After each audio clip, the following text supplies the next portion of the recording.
अगर ये कानून वापस नहीं लिया गया तो देहरादून की एक एक रोड बंद कर देंगे इंशाल्लाह। कोई भी रोड बचेगी नहीं जो बंद नहीं होगी। तो हम धामी जी से पूछ के शादी या धामी जी से पूछ के तलाक थोड़ी देंगे भाई। हम अपने घर को खुद चलाने वाले हैं, खुद हम डिसाइड करेंगे उस चीज का। अब अगर धामी जी ये चीज हमारे ऊपर थोपे कि भाई इद्दत आपसे पूछ के करें, क्यों करेंगे? वो है कौन ये चीज के बोलने वाले? ठीक है सर, आवाम ने उन्हें मुख्यमंत्री बनाया है, लेकिन मुख्यमंत्री 5 साल के लिए बनाया है, जिंदगी भर के लिए कुर्सी नहीं। तो गाइज कैसे हो आप लोग? तो गाइज आपको पता ही है वीडियो जबरदस्त लगते हैं और मुन्ना भाई का सपोर्ट है तो वीडियो जबरदस्त ही मिलेगा। गाइज वीडियो में बने रहो, मिलते हैं वीडियो के अंदर। अगर ये कानून वापस नहीं लिया गया तो देहरादून की एक एक रोड बंद कर देंगे इंशाल्लाह। कोई भी रोड बचेगी नहीं जो बंद नहीं होगी। तो हम धामी जी से पूछ के शादी या धामी जी से पूछ के तलाक थोड़ी देंगे भाई। हम अपने घर को खुद चलाने वाले हैं, खुद हम डिसाइड करेंगे उस चीज का। अब अगर धामी जी ये चीज हमारे ऊपर थोपे कि भाई इद्दत आपसे पूछ के करें, क्यों करेंगे? वो है कौन ये चीज के बोलने वाले? ठीक है सर, आवाम ने उन्हें मुख्यमंत्री बनाया है, लेकिन मुख्यमंत्री 5 साल के लिए बनाया है, जिंदगी भर के लिए कुर्सी नहीं दी है। अगर बनाया है तो आवाम उतारना भी जानता है। बेटा तुम गलती से भारत में पैदा हो गए हो और ऐसी धमकी बड़े बड़ों के पिछवाड़े में भारत में घुसा दी जाती है कि उत्तराखंड पुलिस तुम्हारे दोनों चक्के को जाम कर देगी और साथ में शरीर के अंग को ऐसा तोड़ेगी कि तुम खुद ही कंफ्यूज हो जाओगे कि इसको जुड़वाना है या फिर फेंक देना है। बाकी मुन्ना यूसीसी आ गया है उत्तराखंड में, पूरी तरीके से लागू हो गया, तो वापस होने का कोई सवाल ही नहीं है। छोटे छोटे बच्चे हैं, किसी के घर में 6 भी हैं, किसी के घर में 9 भी हैं। किस तरीके से पलना है, किस तरीके से नहीं, ये किसी को क्या पता। काम धंधे भी नहीं है। मेरा मीटर कट गया, बताओ, सिर्फ 9,000 रुपए के चक्कर में मेरा मीटर कटा है। लाइट का मीटर पूरा काट के ले गए। अब बताओ, बिजली की समस्या है। हाँ, बिजली की पूरा मीटर ही काट के ले गए। अंधेरा पड़ा हुआ है घर में अभी भी। कोई बात नहीं है, जब 9,000 रुपए ही नहीं है हमारे पास तो हम क्या करें? जब तो ना भर पा रहे हैं हम। ना तुमको नहीं मोहतरमा, करना सरकार को था।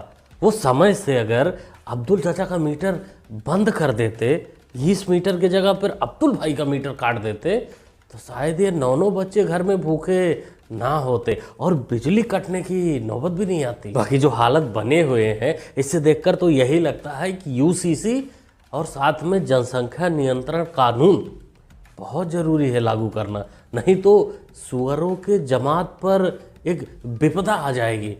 वो बेचारे अपने पहचान को मोहताज हो जाएंगे। वो सोचेंगे तो 10-10 तो हम करते हैं एक साथ। छोटे छोटे बच्चे हैं, किसी के घर में करने लगी। पूरा मुसलमान लोगों को बुलाया, मैं बुला के उनको पूछा, भाई मुल्ला का जरूरत है कि डॉक्टर इंजीनियर का जरूरत? बोलो। सारे मुसलमान लोगों ने मुझको बोला कि हमें डॉक्टर और इंजीनियर का जरूरत है। मैंने मद्रासा में ताला लगा दिया। चलो, इस पर हम क्या ही कह सकते हैं भाई, सरकार का काम होता है जनता के परेशानियों का निवारण करना। और हेमंता चाचा ने जनता की बात को सुना और मामला जड़ से ही खत्म कर दिया। अब ये लोग डॉक्टर बने, इंजीनियर बने और भारत की तरक्की में अपने योगदान दे। आज पॉलिटिक्स में मेन लड़ाई किस बात की? संविधान को बचाने की। नहीं तो संविधान को बचाने के लिए आरएसएस संविधान पर आक्रमण कर रही है और कांग्रेस संविधान को बचाने की कोशिश कर रही है। If we are protecting one book, which book are they protecting?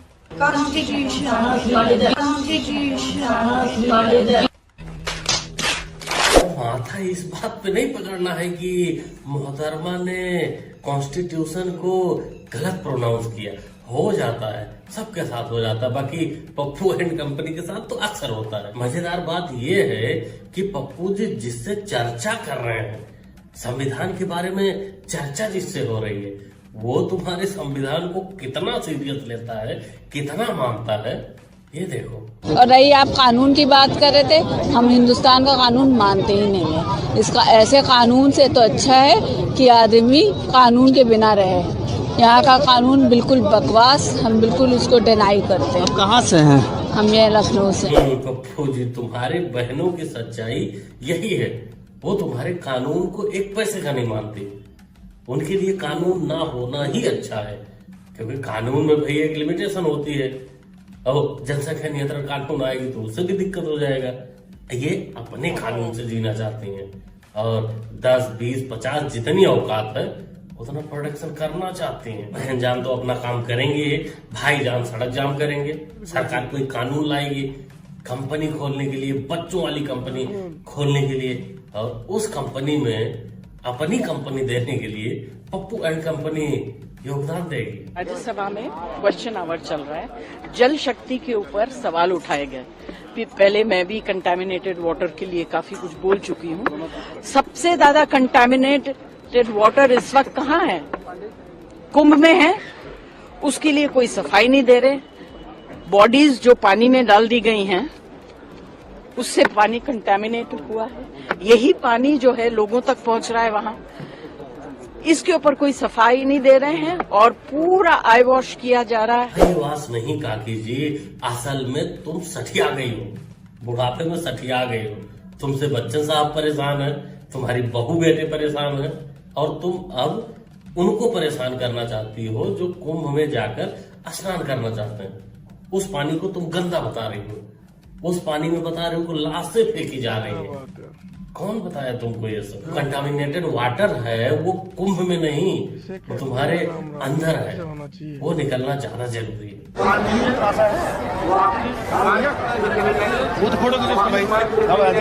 क्या कर रहे हो भैया आप लोग? ये नहीं, ये क्या कर क्या रही हो? ये चेंजिंग रूम है या टॉयलेट है? मैंने पूछा था यहाँ पे किससे वीडियो बना था। नहीं, ये चेंज इस पे साफ क्या लिखा हुआ है? अरे छोड़े नहीं, ये लिखा क्या हुआ है इस पे? गंदगी मचाते वहाँ पे जाओ ना। सॉरी क्या होता है? इस पे जो लिखा है वो दिखाई नहीं देता है। चेंजिंग रूम में टॉयलेट कर रहे हो, गंदगी मचाते हो। टॉयलेट सामने है ना, वहाँ पे जाओ ना। गंदगी क्यों फैला रहे हो घाट पे?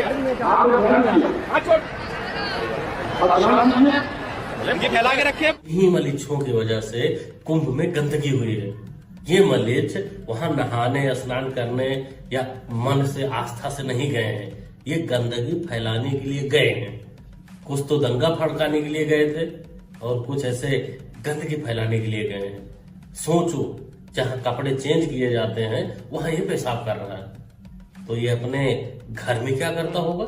जहां सोता होगा बगल में रात को मूत भी लेता होगा। कितना गवार हो सकता है? जाहिलियत की भी हद हो। सारे डरे हुए हैं, बस ये कांग्रेस वाले डरे नहीं, बाकी सब डरे हुए हैं। खैर, दूसरी बात है, इन्होंने कहा कि अंग्रेजों से हम सर्टिफिकेट लेते हैं। हाँ, आप देखिए ध्यान से, मैं तो अंग्रेजी हूँ, मगर मैं तो अंग्रेज ही हूँ। आप जान नहीं पा रहे हैं, मैं अंग्रेज ही हूँ। मगर मैडम सोनिया गांधी का जन्म झुमरी तलैया में हुआ था।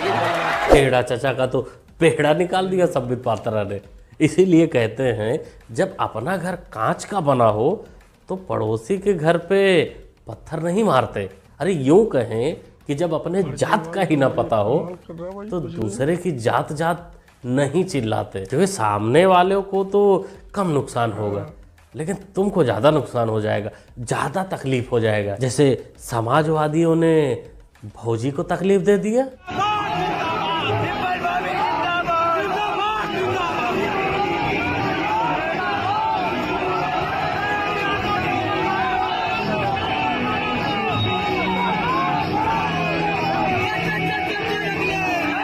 ये तुम लोगों के ही संस्कार थे जो आज भौजी को खुद झेलना पड़ रहा है।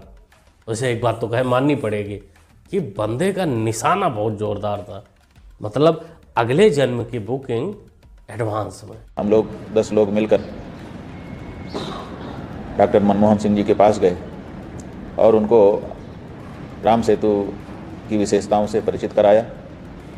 यही नहीं, उस समय हमारे अध्ययन के अनुसार डॉक्टर मनमोहन सिंह भगवान श्री राम के अनुज लक्ष्मण जी के वंशज हैं, इसका प्रमाण निकाल करके हम लोग ले गए थे और उनको वो पूरे प्रमाण दिखाए। वो बड़े आश्चर्यचकित थे, कह रहे थे कि मुझे किसी ने कभी नहीं बताया कि मैं लक्ष्मण का वंशज हूँ, आप लोग ये बता रहे हैं। हम लोगों ने कहा ये प्रमाण आपके सामने है, इसको और आप अनुशीलन करना चाहते हैं तो कर लीजिए। भाई कुछ भी हो सकता है। अब हमारे माननीय सम्मानीय कांग्रेसानंद महाराज जी बोल रहे हैं तो हो सकता है, ऐसा मानना ही पड़ेगा, क्योंकि वैसे भी अभी मनमोहन चचा है नहीं इस दुनिया में तो पूछ भी नहीं सकते। बाकी आप लोग हमारे माननीय सम्मानीय कांग्रेसानंद महाराज जी के बारे में 2 शब्द कमेंट बॉक्स में जरूर लिखें। यूं कहें कि इनका सम्मान करते हुए 2 शब्द लिखें। कराए अंदर क्या ईवीएम को लेकर कुछ शिकायत? नहीं, मैं वोट डाल के नहीं आया।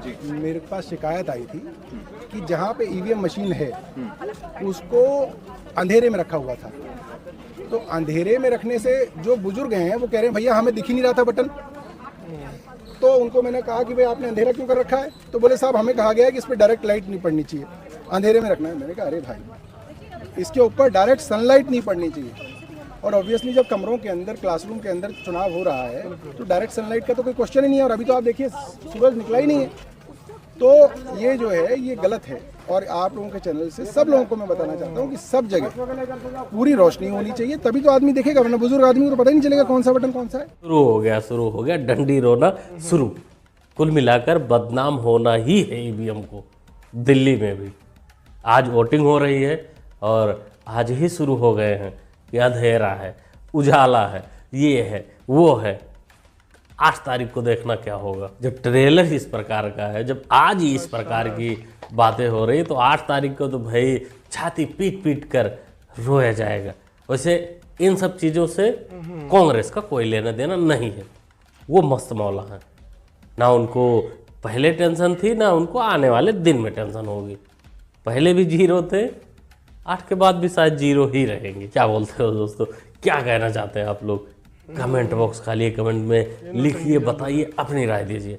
ओवरऑल पूरी वीडियो के बारे में क्या सोचते हैं, ये भी अपना राय कमेंट बॉक्स में लिखिए, बताइए। बाकी 8 तारीख को जो भी रिजल्ट आएगा देखा जाएगा, उस पर बात होगी। हो सकता है 8 तारीख को शाम 5 बजे आपको वीडियो भी मिले। आप मुन्ना भाई से जुड़े रहिए। बाकी बातचीत करना चाहते हैं और कुछ डिस्कस करना चाहते हैं तो उसके लिए कमेंट बॉक्स में पिन किया हुआ लिंक है, उस पर जाकर आप डायरेक्ट हमसे संपर्क भी कर सकते हैं। मिलते हैं अगली वीडियो में। थैंक्स। तो गाइस वीडियो इतना ही था। सचिन भाई को सपोर्ट करने के लिए सचिन राष्ट्रवाद को आप सब्सक्राइब कर सकते हो। जय हिंद।